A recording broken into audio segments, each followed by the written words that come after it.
Hello dear listeners, क्या आप जानते हैं कि जब ह्यूमन बॉडी के अंदर different type of chemical reactions हो रहे हैं और उसका रिजल्ट में जब हीट प्रोड्यूस हो रहा है तो वो हीट ह्यूमन के टेम्परेचर को क्यों राइज नहीं कर पा रहा। और ये वाटर की कौन सी यूनिक प्रॉपर्टी है जो इस होम्योस्टेसिस को परफॉर्म करता है। तो आज की इम्पोर्टेंट वीडियो में हम पढ़ने जा रहे हैं प्रॉपर्टीज ऑफ वाटर के कि वाटर की कौन कौन सी प्रॉपर्टीज है और इसका ह्यूमन बॉडी के अंदर या किसी भी एनिमल के बॉडी में क्या रोल है और उसकी क्या इंपॉर्टेंस है। तो स्टार्ट करते हैं कुछ इसके जो केमिकल प्रॉपर्टीज है और कुछ जो है वो फिजिकल प्रॉपर्टीज है। सबसे पहला जो हमारे पास है वो है पोलैरिटी। तो वाटर एक पोलर मॉलिक्यूल है और ये जब और इसका पोलैरिटी का मतलब ये है कि ये पोल्स देता है, मतलब ये आयंस क्रिएट करता है। जब ये डिसोसिएट होता है तो ये दो टू टाइप्स ऑफ आयन देता है, एक पॉजिटिव और एक नेगेटिव। ये वाटर है, ये डिसोसिएट होता है आयंस के अंदर, H पॉजिटिव और OH नेगेटिव, मतलब टू पोल्स बनाता है, एक पॉजिटिव और एक नेगेटिव। पोलैरिटी का मतलब है कि अनइवन डिस्ट्रीब्यूशन ऑफ चार्जेस, यानी अनइवेंटली जब चार्जेस की डिस्ट्रीब्यूशन हो रही है तो इसको कहते हैं पोलैरिटी। आप देखें तो ऑक्सीजन जो है वो मोस्ट इलेक्ट्रोनेगेटिव एलिमेंट है और वो इलेक्ट्रॉन को क्या करता है, अपनी तरफ अट्रैक्ट करता है। तो इस पे क्या आ जाता है, पॉजिटिव चार्ज आ जाता है, और हाइड्रोजन पे नेगेटिव चार्ज आ जाता है। तो पोलैरिटी का मतलब ये है कि ये डिसोसिएट होते हैं आयंस के अंदर और पोल्स बनाता है। This is the first property of water. The second one is hydrogen bonding. Water के मॉलिक्यूल के अंदर, एक वाटर के मॉलिक्यूल के अंदर 4 हाइड्रोजन बॉन्ड्स होते हैं और ये वाटर के जो डिफरेंट मॉलिक्यूल्स है बहुत ज़्यादा, ये आपस में कनेक्ट होते हैं हाइड्रोजन बॉन्ड के ज़रिए। हाइड्रोजन बॉन्डिंग क्या है, ये एक स्ट्रॉन्ग इंटरमॉलिक्यूलर अट्रैक्शन है वाटर मॉलिक्यूल के अंदर। ये आप देखें ऑक्सीजन के ऊपर पॉजिटिव चार्ज है और हाइड्रोजन के ऊपर नेगेटिव चार्ज है, तो इनके दरमियान जो फोर्स ऑफ अट्रैक्शन है इसको हम कहते हैं हाइड्रोजन बॉन्डिंग। तो हाइड्रोजन बॉन्डिंग हमारे पास क्या है, ये केमिकल प्रॉपर्टी। पोलैरिटी जो है ये भी केमिकल प्रॉपर्टी है। तीसरी हमारे पास है बॉइलिंग पॉइंट।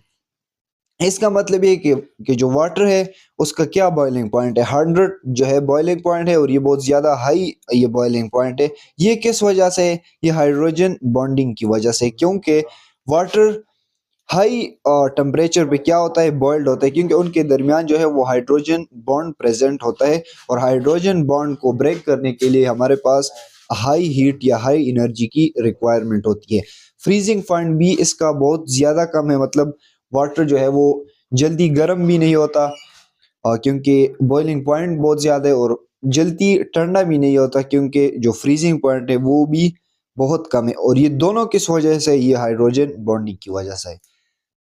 तीसरा जो है हमारे पास यूनिवर्सल सॉल्वेंट है।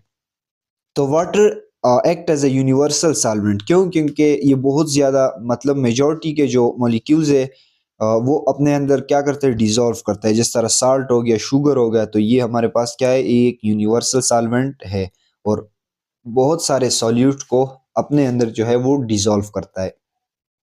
अब बात करते हैं हाई हीट कैपेसिटी।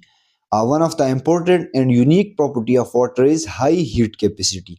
हाई हीट कैपेसिटी का मतलब क्या है कि the heat required to raise temperature of liquid, वो हीट जो किसी भी लिक्विड के आ, उसके जो लिक्विड है उसके टेम्परेचर को राइज करने के लिए कितनी हीट चाहिए, this is called high heat capacity. तो वाटर के टेम्परेचर को राइज करने के लिए बहुत ज़्यादा हीट चाहिए होता है और ये प्रॉपर्टी होमोस्टेसिस में हेल्प करते हैं, क्योंकि ह्यूमन के बॉडी के अंदर different type of chemical reactions होते हैं और उनके बदले में जो हीट प्रोड्यूस होता है वाटर क्या करता है, उसको एब्जॉर्ब करता है।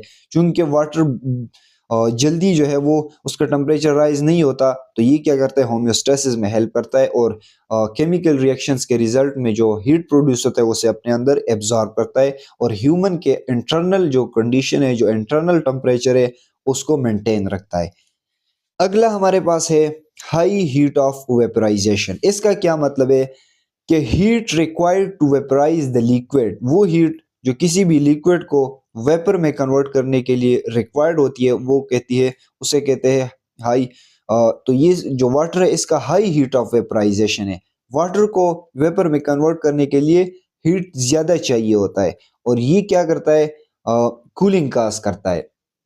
अब कूलिंग कैसे काज करता है, हाउ वेपराइजेशन काज कूलिंग, तो मैंने आपको बोल दिया कि वेपराइजेशन के लिए there is a need of high temperature, और वो हाई टेम्परेचर हाई हीट जो है वो वाटर को वेपर में कन्वर्ट करने के लिए लग जाता है, तो जो बॉडी होती है उसका टेम्परेचर कम हो जाता है और कूलिंग हो जाती है, मतलब वो कूलिंग खास कर लेता है। आई होप कि आपको ये वाले पॉइंट्स का समझ आया होगा। नेक्स्ट हमारे पास है डेंसिटी।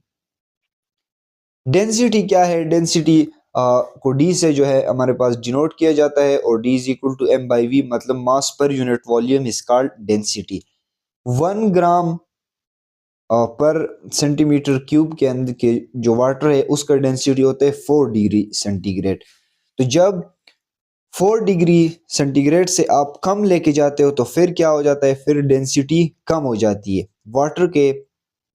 वाटर की 4 डिग्री सेंटीग्रेड पे जो डेंसिटी होती है वो 1 ग्राम पर सेंटीमीटर क्यूब होती है, और ये डिक्रीज होती है, कम होती है when temperature decrease from 4 degree centigrade. जब टेम्परेचर वाटर का 4 से नीचे की तरफ आता है तो ये और भी डिक्रीज होता है, और यही वजह है कि जो आइस होते हैं वो उसकी डेंसिटी कम होती है वाटर से, और वो फ्लोट करता है सरफेस पे, जो वाटर के अंदर वाटर के सरफेस होते हैं वहां पर फ्लोट कर रहा होता है, क्योंकि उसकी डेंसिटी कम होती है, बिकॉज जो उसका टेम्परेचर होता है वो 4 डिग्री सेंटीग्रेड से कम होता है।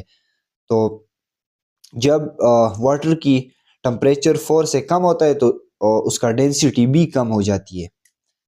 नेक्स्ट हमारे पास जो प्रॉपर्टी है फिजिकल वो है स्टेट। तो वाटर आपको पता है कि सॉलिड स्टेट में भी जब आइस होता है तो वो सॉलिड स्टेट में होता है, जब वाटर होता है लिक्विड स्टेट में होता है, और गैस फॉर्म में भी होता है, वेपर फॉर्म में, वो गैस फॉर्म में। तो ये तीनों स्टेट के अंदर अ, ये मौजूद होता है। इसके अलावा ये जो प्योर वाटर होता है वो कलरलेस होता है, वो ऑर्डरलेस होता है, और वो टेस्टलेस होता है। तो ये भी एक फिजिकल प्रॉपर्टीज है वाटर की। The next one is surface tension. Surface tension हमारे पास क्या है, सरफेस टेंशन जो है वो molecule of water make tension in a surface by making hydrogen bond.